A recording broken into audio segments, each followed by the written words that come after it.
الحمد لله رب العالمين، والصلاة والسلام على سيد الأنبياء والمرسلين محمد وآله وأصحابه أجمعين. أما بعد، فأعوذ بالله من الشيطان الرجيم. بسم الله الرحمن الرحيم. أقيموا الصلاة وآتوا الزكاة. قال النبي صلى الله عليه وسلم: حصنوا أموالكم بالزكاة.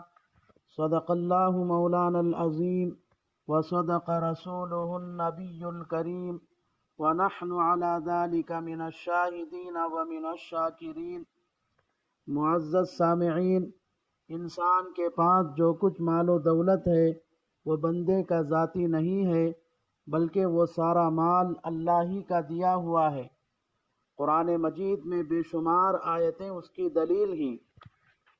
نمونے کے لیے کچھ آیتیں یہاں سنائی جاتی ہیں۔ چنانچہ سورہ بقرہ میں ہے: وَمِمَّا رَزَقْنَاهُمْ يُنْفِقُونَ، ہمارے دیے ہوئے مال میں سے خرچ کرتے ہیں۔ سورہ نساء میں ہے: وَأَنفِقُوا مِمَّا رَزَقَهُمُ اللَّهُ، اللہ کے دیے ہوئے مال میں سے خرچ کرو۔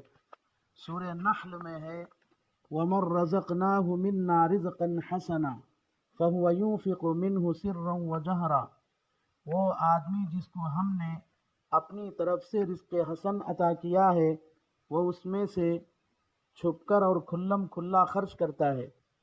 سورہ فاطر میں ہے: وَأَنفِقُوا مِمَّا رَزَقْنَاهُمْ سِرًّا وَعَلَانِيَةً، ہمارے دیے ہوئے مال میں سے خرچ کرتے ہیں، چھپ کر اور کھلم کھلا۔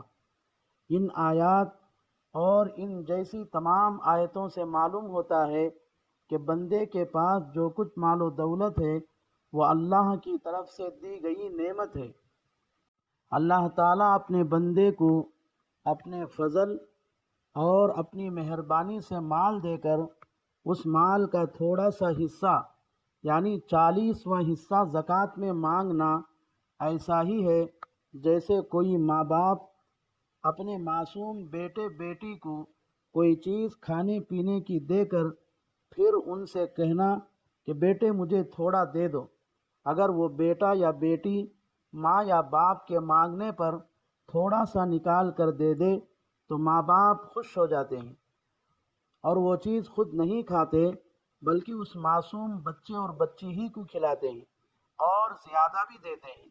اسی طرح اللہ بھی اپنے بندے کو مال دیا ہے اور بطور زکوٰۃ تھوڑا سا مال یعنی 40واں حصہ مانگتا ہے، اور جب بندہ دے دیتا ہے تو اللہ بہت خوش ہوتے ہیں اور اس کے بدلے میں 10 گنا بڑھا کر دنیا ہی میں دیتے ہیں، اور آخرت کا اجر و ثواب تو الگ ہے۔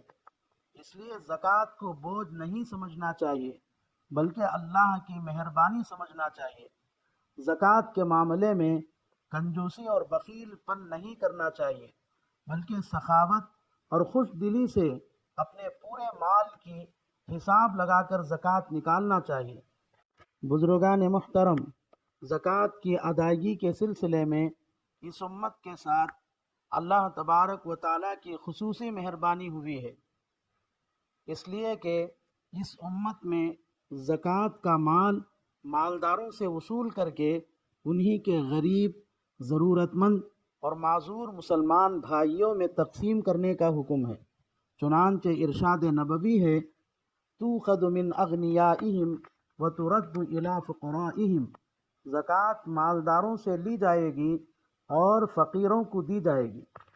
ورنہ پچھلی امتوں میں صدقہ اور زکوٰۃ کا مال کسی ضرورت مند اور غریب کے کام نہیں آتا تھا، بلکہ صدقے کا مال کسی جگہ رکھ دیا جاتا اور آسمان سے آگ آ کر جلا کر ختم کر دیتی تھی۔ گویا کہ صدقے کا مال جلانا ہی قبولیت کی علامت اور نشانی تھی، اس لیے صدقے کے مال کو آگ جلا کر ختم کر دیتے تھے۔ چنانچہ حضرت آدم علیہ السلام کے 2 بیٹے حابیل اور قابیل میں لڑکی سے نکاح کرنے کے سلسلے میں جب جھگڑا ہوا تو حضرت آدم علیہ السلام نے ان سے کہا تم دونوں صدقہ پیش کرو، تم میں سے جس کا صدقہ قبول ہوگا اس کو حق پر سمجھا جائے گا، اور جس کا صدقہ قبول نہ ہوگا اس کو ناحق۔ چنانچہ حابیل نے بکری کا بچہ پیش کیا اور قابیل نے گلہ پیش کیا۔ علامہ آلوسی رحمۃ اللہ علیہ تحریر فرماتے ہیں نزلت النار فاکلت قربان حابیل وکان ذلک علامت القبول، آسمان سے آگ آئی اور حابیل کے نیاز کو کھا گئی، اور یہ قبولیت کی علامت تھی۔ وترکت قربان قابیل فغضب، اور قابیل کے نیاز کو چھوڑ دی اس لیے وہ غضبناک ہو گیا۔ معلوم ہوا کہ دوسری امتوں میں صدقہ اور زکوٰۃ کھانا جائز نہیں تھا، اس لیے آگ جلا کر ختم کر دیتی تھی، مگر اس امت پر اللہ کا بڑا احسان ہوا کہ آدمی اپنی زکوٰۃ کی رقم اپنے غریب رشتہ داروں اور غریب پڑوسیوں اور غریب مسلمان دوست احباب کو کھلا پلا سکتا ہے۔